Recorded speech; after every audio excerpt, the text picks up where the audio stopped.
सरसों का मोटा तना, ज़्यादा शाखाएं अर्थात ज़्यादा कल्ले और जो टहनियों की जो संख्या है वो ज़्यादा और मोटी और कुल मिलाकर ज़्यादा बालियाँ, ज़्यादा फलियाँ आएँ, तो उसके लिए हम पहली सिंचाई पर अपने सरसों की फसल में क्या करें, क्या डालें। तो दोस्तों इसी के बारे में बात करेंगे। और जब हम अपने सरसों की बुवाई करते हैं तो उसके बाद हम जो पहली सिंचाई करते हैं तो उसमें ये प्रयास हमें अवश्य करना चाहिए। अब पहले बात कर लेते हैं कि सरसों में हमें पहली सिंचाई करनी कब चाहिए। तो दोस्तों सरसों में हम पहली सिंचाई कर सकते हैं, जो मेन अवस्था होती है वो होती है 30 दिन की। और 30 दिन की जो अवस्था होती है ये एक आदर्श अवस्था होती है। इसके पहले हम 25 दिन में भी कर सकते हैं और 25 दिन की अवस्था में उन खेतों में कर सकते हैं जो खेत हमारे रेतीले होते हैं, हल्के होते हैं, क्यों उनमें जल धारण की जो क्षमता है वो कम होती है, तो जिसके कारण उनमें नमी कम रुकती है। तो उनमें हमें 25 दिन की अवस्था में भी सिंचाई कर देनी चाहिए। इसी प्रकार जो हमारी ज़मीन ज़्यादा मोटी है, उनमें जल धारण की क्षमता ज़्यादा है, तो उसमें हम जो अवस्था अपना सकते हैं वो 30 दिन की अपना सकते हैं। तो 30 दिन पर हम जो पहली सिंचाई है वो कर सकते हैं। और कुछ कारण ऐसे भी होते हैं कि जैसे हमने जो ज़मीन है उसकी जुताई कर दी और ज़्यादा ज़मीन गीली है उसकी जुताई कर दी, तो उसके कारण भी जो हमारी नमी है वो ज़्यादा जल्दी सूखती है, तब भी हमारे जो पौधे हैं वो जल्दी कुमलाने लगते हैं। यदि हम देखते हैं दोपहर के समय हम देखें अपनी फसल को, तो जो पत्तियों का जो कलर है, जो डंडी का जो कलर है वो नीला पड़ने लगता है और पत्तियां मुरझाने लगती हैं और पौधा झुकने लगता है। तब हमें समझना चाहिए कि ये पहली सिंचाई की आवश्यकता है, चाहे वो दिन अवस्था चाहे 20 दिन की हो या 18 दिन की हो, तो हमें सिंचाई कर देनी चाहिए। इस बात का हमें अवश्य ध्यान रखना चाहिए। तो इस अवस्था को हम समझें, उसी के अनुसार हम पहली सिंचाई करें। अब बात आती है कि पहली सिंचाई पर हमें क्या डालना चाहिए जिससे जो हमारा पौधा मोटा होकर चले, उसमें ज़्यादा शाखाएँ आएँ, ज़्यादा फलियाँ आएँ और ज़्यादा दाने बढ़ें और कुल मिलाकर जो हमें पैदावार है वो ज़्यादा मिले। तो दोस्तों सबसे पहले बात आती है कि हमें इसमें जो नाइट्रोजन देनी है अर्थात यूरिया देना है। पहली सिंचाई पर हमें जो यूरिया देना है वो देना है 30 किलोग्राम प्रति एकड़ के हिसाब से। और इसके साथ हमें सल्फर का प्रयोग करना चाहिए।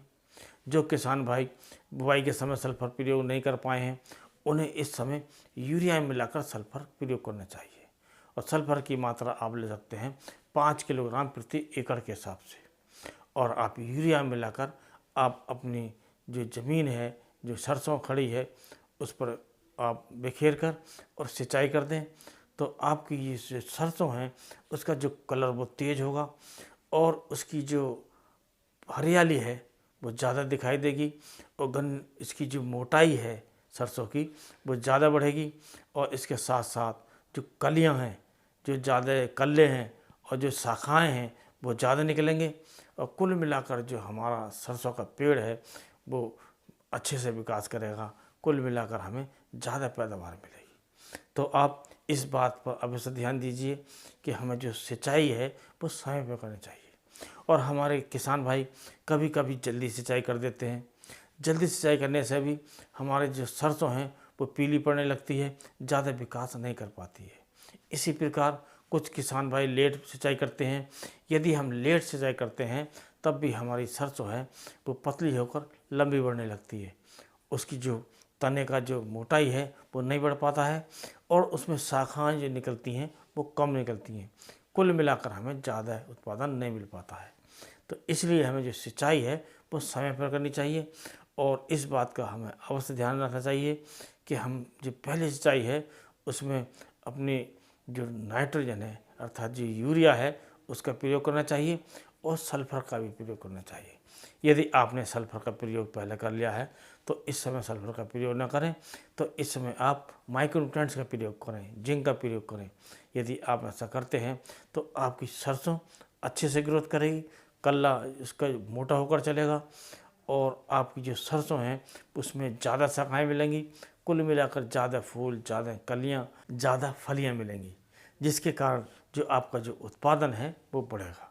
तो दोस्तों इस बात का आप अवश्य ध्यान रखिए कि सिंचाई का समय का ध्यान रखिए और जो पहली सिंचाई पर आप कुछ डालते हैं उसका ध्यान रखिए, तो आपको कुल मिलाकर जो उत्पादन है वो ज़्यादा मिलेगा, बम्पर उत्पादन मिलेगा। तो दोस्तों, आज का वीडियो यदि आपको पसंद आया हो तो वीडियो को लाइक करके दूसरे किसान दोस्तों में शेयर करें, और वीडियो के साथ साथ आप चैनल को सब्सक्राइब करके अवश्य जाइए, और बेल आइकन का बटन भी आप अवश्य दबा दीजिए, ताकि आपको जो नोटिफिकेशन है वो समय पर मिलती रहे और आप हमारे वीडियो लगातार देखते रहें। तो आज की वीडियो बस इतना ही। अगले वीडियो नोटिफिकेशन के साथ फिर मिलते हैं, तब तक के लिए नमस्कार।